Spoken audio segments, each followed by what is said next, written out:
नमस्कार बच्चों, expand knowledge academy में आप सभी का स्वागत है। आज की वीडियो में हम लेकर आए हैं कक्षा 10 संस्कृत सेमुशी का पहले पाठ का प्रथम पाठ सूचि पर्यावरणम। क्या? सूचि पर्यावरणम का अभ्यास प्रश्न। सूचि पर्यावरणम अर्थात पर्यावरण की शुद्धि, इस चैप्टर का आज हम अभ्यास प्रश्न करेंगे। तो चलिए स्टार्ट करते हैं। हमारा पहला क्वेश्चन है बच्चों, एक पदेन उत्तर से। एक पदेन यानी एक शब्द में आपको आंसर देना है, ठीक है ना।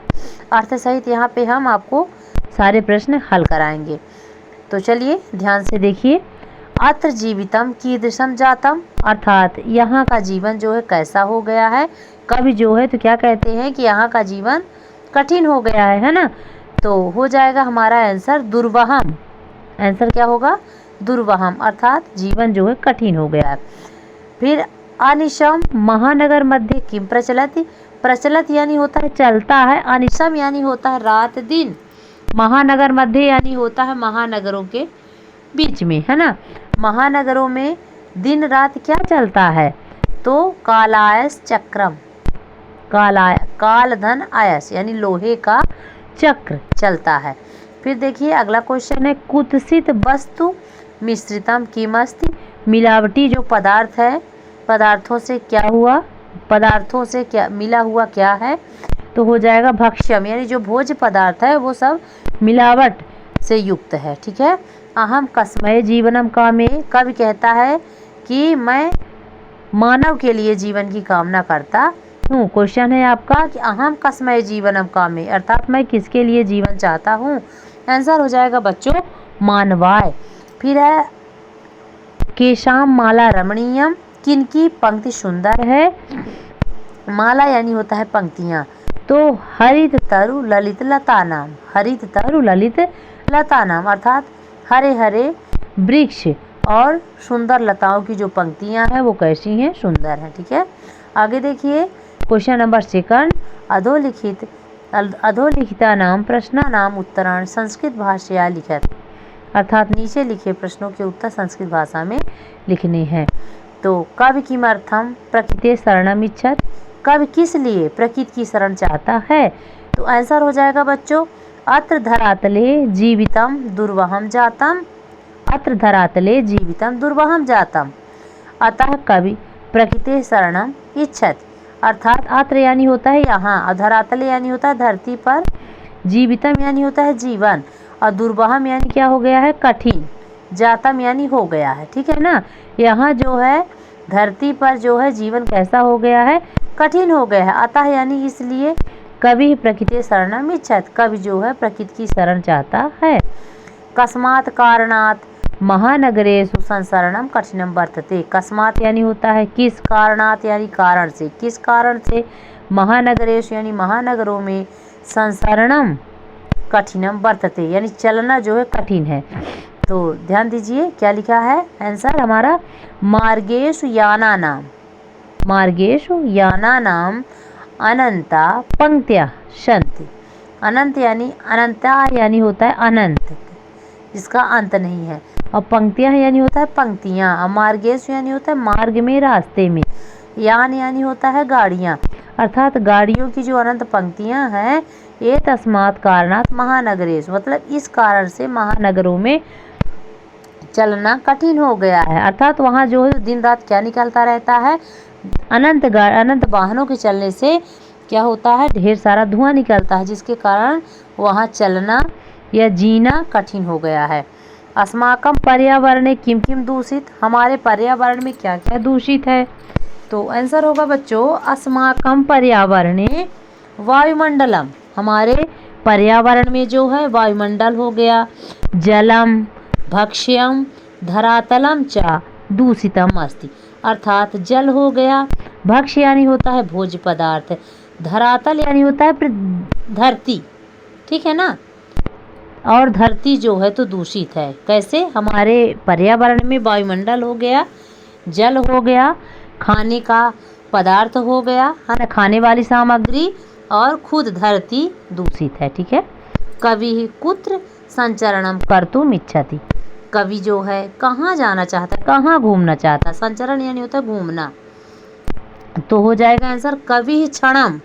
कवि जो है क्षण भर के लिए, एकांते यानी होता है एकांत, कांतार यानी होता है जंगल, तो कांतारे। संचरण यानी घूमना, कर्तुम यानी करने के लिए चाहता है, मतलब कवि जो है तो क्षण भर के लिए एकांत जो है जंगल में घूमना चाहता है।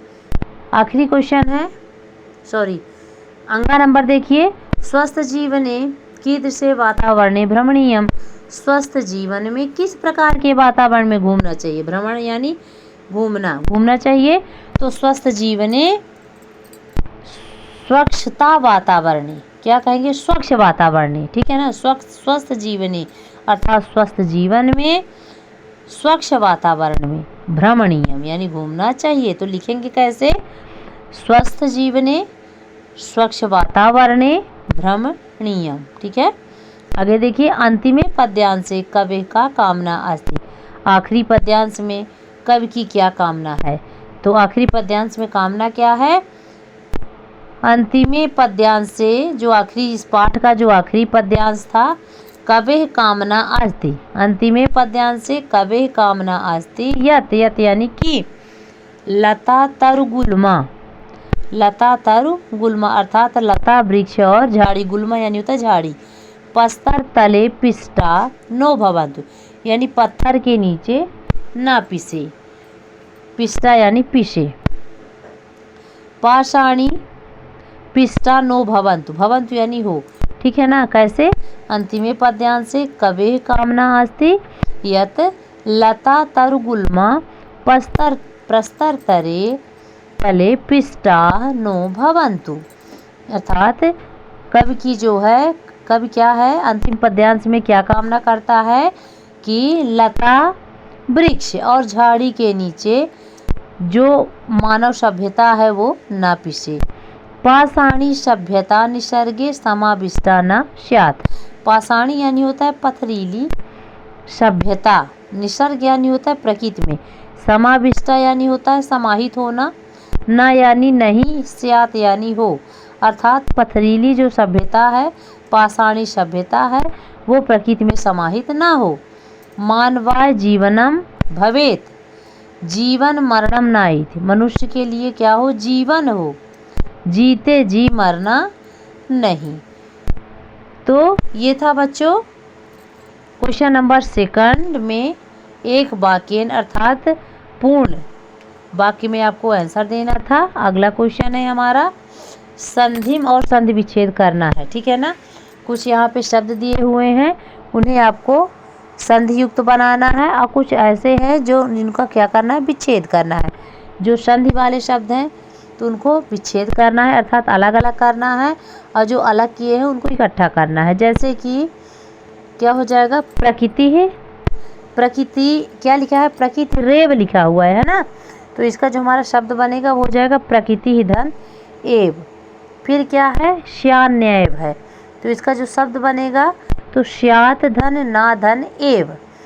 ह्यनंता है तो ही धन अनंता हो जाएगा। फिर क्या है, वही धन अंतः धन जगति, तो इसका क्या हो जाएगा, वहिर अंतर जगत, ठीक है। फिर है अस्मान नगरात, तो हो जाएगा अस्मात धन नगरात। फिर क्या है, यहाँ पे समधन चरण दिया हुआ है, समधन चरणम, तो इसका आंसर बनेगा संचरणम। फिर है धूमम धन मुंचति, तो इसका क्या हो जाएगा, धूमम मुंचति, ठीक है। आगे देखिए क्या लिखा हुआ है, अधोलिखिता नाम अव्यय नाम सहायता रिक्त स्थानान पूर्यत। यहाँ पे जितने सारे खाली स्थान में भरने वाले शब्द हैं वो सब क्या है, अव्यय है, ठीक है ना। तो इन्हीं को आपको क्या करना है, लिखना है। पहला है इदानीम वायुमंडलम, तो भृशम हो जाएगा, भृशम प्रदूषम अस्ति। दूसरा हो जाएगा अत्र जीवनम दुर्वहम अस्ति। फिर है प्रकृति पर्यावरणे क्षणम क्षणम संचरणम अपि लाभदायकम भवति। फिर है घ नंबर में हो जाएगा पर्यावरण संरक्षणम एवं प्रकृति आराधना। फिर अंगा नंबर हो जाएगा सदा, सदा समय सदुपयोग करणीय। च नंबर हो जाएगा भूकंपित समय बहि, बहि यानी होता है बाहर, गमन में उचितम भवति, जाना ही उचित होता है। फिर क्या हो जाएगा यत्र हरितिमा तत्र शुचिपर्या वर्णम, ठीक है ना। इससे पहले देखिए यहाँ पे दिए हुए हैं जिन शब्दों को आपको फिल करना है ना, तो ऊपर दिए हुए हैं भृशम, यत्र, तत्र, अत्र, आपि, एव, सदा, वही, ठीक है ना। इसी को देख करके आपको क्या करना है, सही सही शब्दों को भरना है। आगे देखिए लिखा हुआ है अधोलिखित पदानाम पर्याय शब्द लिखना है, पर्यायवाची शब्द लिखना है। जैसे सलील, आम्रम, वनम, शरीरम, कुटिलम, पाषाणम, इनका क्या हो जाएगा। तो ध्यान रखिएगा जो सारे शब्द आप यहाँ पे फिल मतलब लिखेंगे, चाहे खाली स्थान वाले हो, चाहे संधि विच्छेद वाले हो, है ना, या फिर पर्यायवाची हो या विलोम हो, तो वो सब आपको अपने चैप्टर से ढूंढ कर ही भरना है, अलग से कहीं से भी नहीं लिखना है, ठीक है ना। जो आपके चैप्टर में है उन्हीं शब्दों को लिखना है, ठीक है ना। जैसे सलीलम का तो जलम, आम्र का रसालम, रसालम वगैरह सारी चीज़ें आपके बुक में है, ठीक है। बनम का कांतार आया है, आप लोग पढ़े हैं, कांतारम हो जाएगा, शरीर का तनु हो जाएगा, कुटिल का वक्रम और पाषाण का प्रस्तर हो जाएगा। ये सारी चीज़ें आपके बुक में दी हुई हैं, ठीक है। फिर आगे देखिए अधोलिखित पदानाम विलोम पदान पाठात चित्वा लिखत, अर्थात नीचे जो लिखे विलोम शब्द हैं तो पाठ से चुनकर ही आपको लिखना है, ठीक है ना। सुकुरम, सुकरम, दूषितम, गृहणंती, निर्मलम, दानवाय और शांता, तो इन सब का आपको क्या करना है, बुक से ही चुनकर इनका विलोम लिखना है। तो सुकरम का दुर्वहम हो जाएगा, दुर्वहम यानी कठिन, सुकरम यानी सरल होता है। दूषित का शुद्ध हो जाएगा, गृहणंती का मुंचंती हो जाएगा, निर्मल यानी होता है बिना मल का, है ना, बिना गंदगी का, समलम यानी होता है गंदगी सहित, मल सहित, ठीक है। दानवाय तो दानवाय का मानवाय हो जाएगा और शांता का अनंता हो जाएगा, ठीक।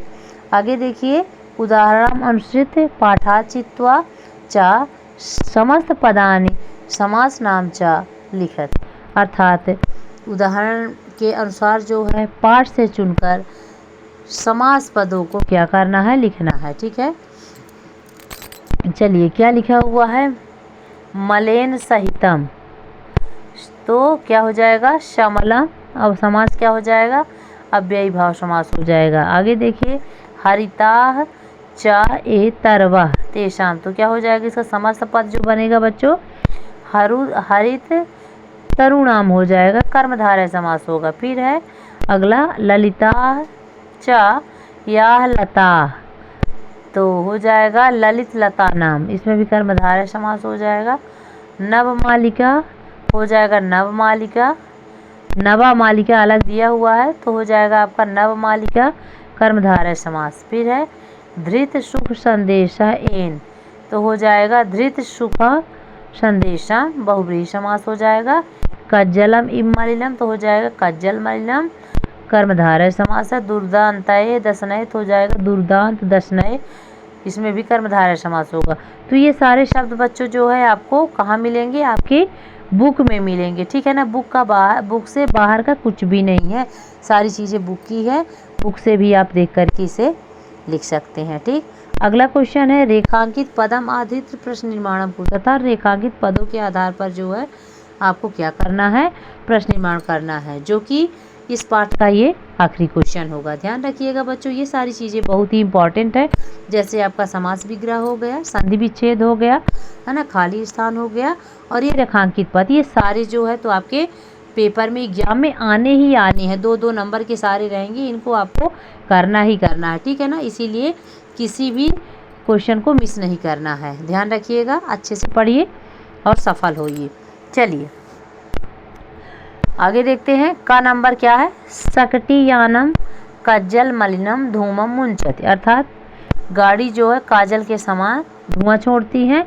तो ध्यान रखिएगा ये नॉर्मल सेंटेंस है, लेकिन जब आप उसका उत्तर लिखेंगे बच्चे क्या कर देते हैं कि कहते हैं कि उसमें उत्तर में क्वेश्चन मार्क क्यों लगाएं, लेकिन यदि आप उत्तर में क्वेश्चन मार्क नहीं लगाएंगे, उत्तर को ही आप प्रश्नवाचक सेंटेंस नहीं बनाएंगे, तो आपका जो है तो सारे मार्क्स आपके कट जाएंगे। ध्यान रखिएगा, क्वेश्चन ही कह रहा है, क्वेश्चन क्या कह रहा है कि प्रश्न निर्माण करना है, अर्थात उत्तर में आपको प्रश्न बनाना है।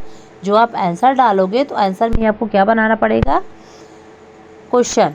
तो आपको क्या करना है, जैसे यहाँ पे जो सक्टियानम कज्जल मलिनम है ना, धूमम मुंचत, तो सक्टियानम में आपको किम हो जाएगा, किम कज्जल मलिनम धूमम मुंचत, अर्थात कौन जो है काजल के समान धुआं छोड़ता है। फिर देखिए उद्याने पक्षिणाम कलरवम चेता प्रसादित, अर्थात उद्यान में पक्षियों का जो कलरव है, चहचहाहट है, तो मन को क्या करता है, आनंदित करता है, प्रसन्न करता है। तो क्या हो जाएगा, उद्याने के शाम, ठीक है ना, पक्षियों का, तो यानी किसका, तो के शाम हो जाएगा, के शाम कलरवम चेता प्रसादित। फिर लास्ट में आप क्वेश्चन मार्क लगा दीजिएगा, ठीक है। फिर है पाषाणी सभ्यता लता तरगुल्मा प्रस्तरे तले पिष्टा संति, अर्थात पथरीली जो सभ्यता है उसमें लता वृक्ष और झाड़ियाँ पत्थरों के नीचे क्या हो रही हैं, पिस रही हैं। तो हो जाएगा यहाँ पे आपका लता तरगुल्मा हटेगा तो इसके स्थान पर क्या हो जाएगा, इसके स्थान पर हो जाएगा के। तो करेंगे आप कि पथरीली अर्थात क्या हो जाएगा यहाँ पे, पाषाणी सभ्यतायाम के प्रस्तर तले पिष्टा शांति। अगला है महानगरेश वाहना नाम अनंता पंक्तियाः भवन्ति, अर्थात महानगर में वाहनों की जो है तो अनंत पंक्तियाँ दौड़ती हैं, धावंती यानी दौड़ती हैं। तो महानगरेश सप्तमी विभक्ति में है, क्वेश्चन मार्क भी हमारा सप्तमी विभक्ति में जाएगा, तो हो जाएगा केशु, केशु वाहना नाम अनंत पंक्तियाँ धावत, अर्थात किनमें वाहनों की अनंत पंक्तियाँ दौड़ती हैं। आखिरी है प्रकृत्याः सन्निधौ वास्तविकम सुखम विद्यते, अर्थात प्रकृति के निकट, सन्निधि यानी क्या होता है, निकट, वास्तविक सुख है। तो हो जाएगा प्रकृत्याः षष्ठी विभक्ति में है तो कस्याः हो जाएगा, कस्याः सन्निधौ वास्तविकम सुखम विद्यते, अर्थात किसके निकट वास्तविक सुख है। तो आपको क्या करना है बच्चों, सेंटेंस आपको पूरे लिखने हैं। आपको जब आप क्वेश्चन वाले क्या करेंगे, सेंटेंस वाक्य बनाएंगे, प्रश्नवाचक जब आप वाक्य बनाएंगे तो लास्ट में आपको क्वेश्चन मार्क भी लगाना है। अन्यथा यदि आप ये सोच रहे हैं कि हम खाली क्या करेंगे, क्वेश्चन वाले शब्द बस लिख देंगे, है ना, तो आपके पूरे मार्क्स कट जाएंगे, एक भी मार्क्स मिलने के चांसेस नहीं है। इसीलिए आपको क्या करना है, रेखांकित जो शब्द हैं, है ना, उनको हटा करके वहाँ पे प्रश्नवाचक शब्द को लिखना है, और जहाँ पे लास्ट में फुल स्टॉप होता है तो फुल स्टॉप के स्थान पे आपको क्वेश्चन मार्क लगाने हैं। इस चीज़ को आप ध्यान में रखिएगा ताकि आपके मार्क्स ना कटे। तो ये था बच्चों हमारा आज की वीडियो में हमने क्या पढ़ा, कक्षा 10 में क्या पढ़ा, स्वच्छ पर्यावरण का अभ्यास प्रश्न कंप्लीट किया है। नेक्स्ट वीडियो में बच्चों हम बुद्धि बलवती सदा का हिंदी अनुवाद करेंगे। तो चलिए मिलते हैं अगली वीडियो में, तब तक के लिए नमस्कार।